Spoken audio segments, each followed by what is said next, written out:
Hi, my name is Matt Carroll with World Class Coaching with Hub Academy Sports Coach 2023. Today, I want to talk to you about a session that I've designed for working on multi-directional play. So what I see a lot of times with my players is we play these games, the rondos, we're playing these non-directional games, keep away, and it just looks fluid and it's beautiful and it's 1 and 2 touch without even putting up parameters. Just the players recognize it, and then we get into the game, we put a goal, and it's just bang, bang, bang, bang. Right up the gut. We're just trying to beat 3 guys. We're in a 5v1. Players just kind of forget those concepts. So I think it's just something you have to hammer home, and it comes with awareness. And it comes with giving them options and verbiage. So some of the verbiage I use in my teams is when we're looking for a pass that relieves pressure, and it's generally a pressure pass. A pass that's going to relieve pressure is generally going to be your sideways or a backwards pass. We call it outlets, where we're relieving pressure. You press the outlet relieves the pressure. So the way I've designed that is I've worked with a passing pattern here that I really enjoy, where with the player here at the end here, passes here. They then change their body position to receive an outlet pass. So this pass they should play this pass, step towards this player, back up, open up their hips, receive on the right foot, play to this player, make a run to the middle. The pass should come from the player they played to, so it's a outlet pass, switch the field, make a run through the middle square, and they pass to this player. The player that just passed them then goes to the end of the line. This player goes here, and then the pass goes here, and we repeat the pattern. So that's just about teaching some of the basic concepts here of what we're looking for in a outlet pass when we're looking to relieve pressure. And we're painting the picture for the players and having them understand, like, if you're in the situations, because going forward isn't an option. There's a player that's maybe on this guy's back. Maybe there's double pressure. Maybe there's no options, and we get the ball out to the outside, but there's no square ball. It's too dangerous to play a ball. So we're relieving pressure and finding the outlet there. So we're just working on that concept of receiving back to then switch the field.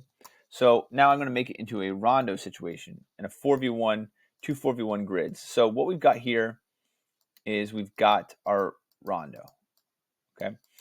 Now you can do this with 1 ball, and you can get a little complicated with 2 balls in, with both grids going at the same time. But here we just have a rondo going here, where we're passing back and forth, we're moving the ball, right? But if this situation occurs where this player's pressed and they don't have an option, like they're down here, their back's turned, they can then play an outlet pass back to the other grid, and the other grid can start playing. So we're starting to recognize, hey, if it's not here, there's another option on the other side. If we can't play in this grid, the other grid, this would be equivalent, maybe like 2 outside backs, midfield, 2 forwards, right? Who are then like switching the field. Maybe your center backs are back here in the game. Oh, it's not working. We're going to switch the field. So we're getting those concepts into their brains. We're really pushing the idea of, if you are in trouble and you cannot play an effective pass, now it shouldn't be like the guy's pressing off you and you just don't want the ball anymore. But it should be, hey, I am in a situation where I cannot go forward. I can't go sideways. I should look to go to a back pass now. I should look to switch the field. I should look for a long diagonal, whatever that may be. But I don't want to just keep trying to jam the ball forward. In theory, it's an 8v2. We shouldn't lose the ball in this situation with the opportunity to switch to the other grid. So that being said, you go short. I would go short here, short rounds here. 40 seconds, and switch out the guy in yellow. Maybe you don't make it if he wins the ball. Maybe you just make it a rotation.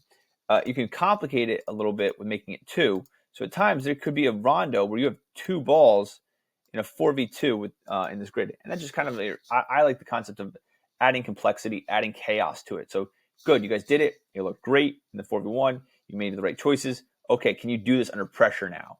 And just upping the amount of thinking and thought process and the amount of calculations they have to do in their brain, so that when they actually have to do it in the game, it seems less hectic because they've gone through something that's way crazier here. So what I would do here is a side-by-side game, going along with the concept of like the 2 balls in the grid at the same time, is I would put cone here, All right, and then let's just go 1, 2, 3, 1, 2, 3.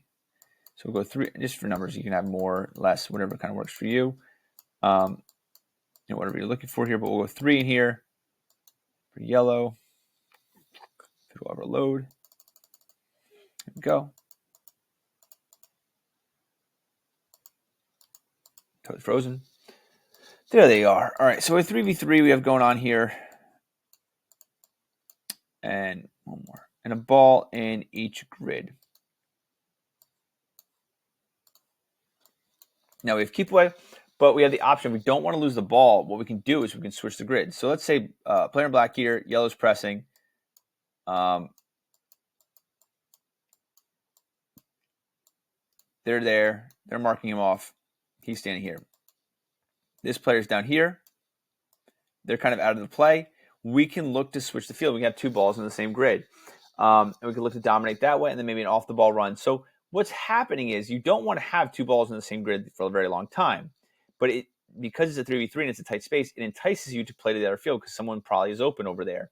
So you're working on the communication. You're working on the vision for both the attacking player who's looking to switch the field, but also for the player that's off the ball where they're scanning and they're like, hey, I know the ball's right over here. I'm worried about the ball that's in my grid, but I'm pretty open. There might be an opportunity to switch here. So they're scanning the field as well and seeing both situations. So it's forcing them. You can't just pay attention to your grid.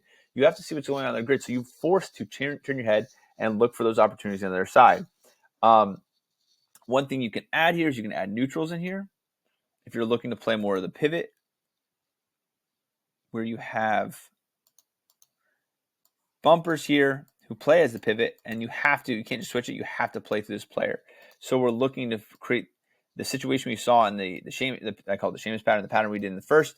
We're looking to recreate that situation here with the neutral players. So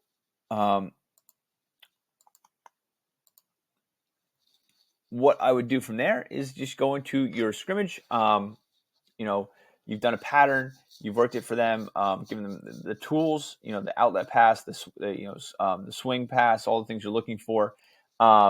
You've worked on specifically them seeing opportunities to switch. Hey, I'm pressed, I'm under pressure here. There's an opportunity. We've worked on the scanning of the field, of looking both ways, of trying to find, and seeing the options that will be there. And then you're going to bring into a game, and you're going to play, and you're going to maybe if you want to make it something where there is parameters, you have the field like this, and anytime, maybe make a no man's land in the middle here, but anytime a ball is able to pass over these 3 cones successfully from outside this cone, it's a point.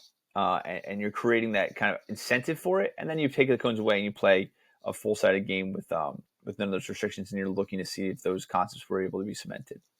So I'd love to hear some of the things in the comments about how you train players to scan the field and look to switch or play negative, play non-directional in terms of not just hammering the ball forward.